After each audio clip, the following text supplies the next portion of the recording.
So now we're going to look at Murray Rothbard, David Friedman, and Anarchocapitalism. Murray Rothbard, famous for lots of things, but particularly his book For a New Liberty. And David Friedman, who's Milton Friedman's son, wrote a book called The Machinery of Freedom. And I suppose the first thing to say is that when people hear anarchism, they tend to think of ideas as being on the left and in some sense collectivist. But there is a school of thought within classical liberal thought who are anarchists who base their ideas on capitalism, and that's what we're going to have a look at. Murray Rothbard, he defended his position. He based it on this idea of natural rights, in that sense similar to Rand and Nozick and other believers in it. But he was also strongly influenced by Mises, and he developed what he called the non-coercive axiom, the non-coercive truth.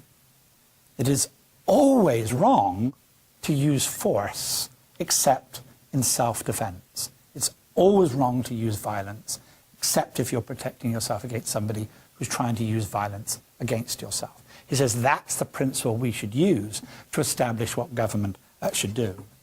David Friedman, from a different point of view, he very much follows the same methodology of his father, the Chicago School of Empirical Analysis. He says we answer this question by comparing what's the relative efficiency of leaving things to the market and what's the relative efficiency of leaving it to the government. Two very different sorts of methodologies, one clearly based on natural rights, one clearly based on consequences. Why do they think the government should be limited? In fact, they go beyond that. They believe there should be no state at all. Well, that raises the question about what is a state? The classic definition of a state comes from Max Weber, the German sociologist. A state is an institution which claims a monopoly of the legitimate use of force over a given territory. So within the society the government covers, nobody else is allowed to use force. Only the government should be allowed to use force.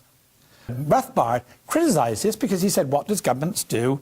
They violate our rights.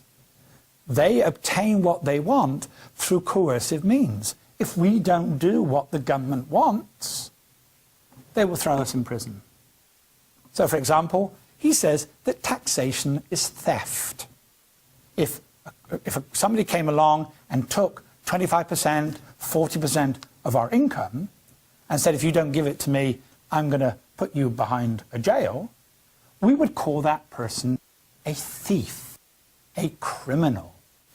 Rothbard says, well, why do we behave any differently when it's the state that comes along and says it wants to take 25% and 50% of our income? It is the state is simply a criminal which is violating our rights. David Friedman, taking this efficiency approach, he says the state is inevitably inefficient.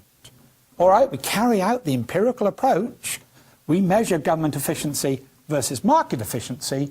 He concludes the market is always more efficient than government.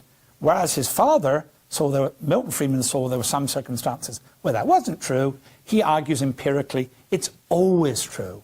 Even things that most people assume that only the government can do, like defense or provision of roads, David Friedman argues actually the market can provide these things most efficiently. This is what he argues in his book, The Machinery of Freedom. So they conclude that the best society is one of anarchy, one without any government at all. So government is both illegitimate, it has no specific moral claim on us than any other single individual, and it's also inefficient. It cannot provide more efficiently the goods and services that the market is able to provide. And alternatives exist. We tend to forget, for example, that there are more people employed in the private security sector than employed by the police force. Most people are protected by private institutions, not the police. We just tend to ignore that. We ignore the fact that many disputes between businesses don't go towards state courts.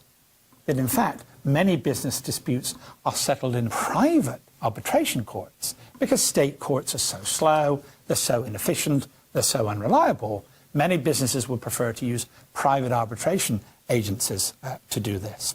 So they think that there are other alternatives to the state provide these goods. And they also argue, all right, suppose you do believe in something like a minimal state.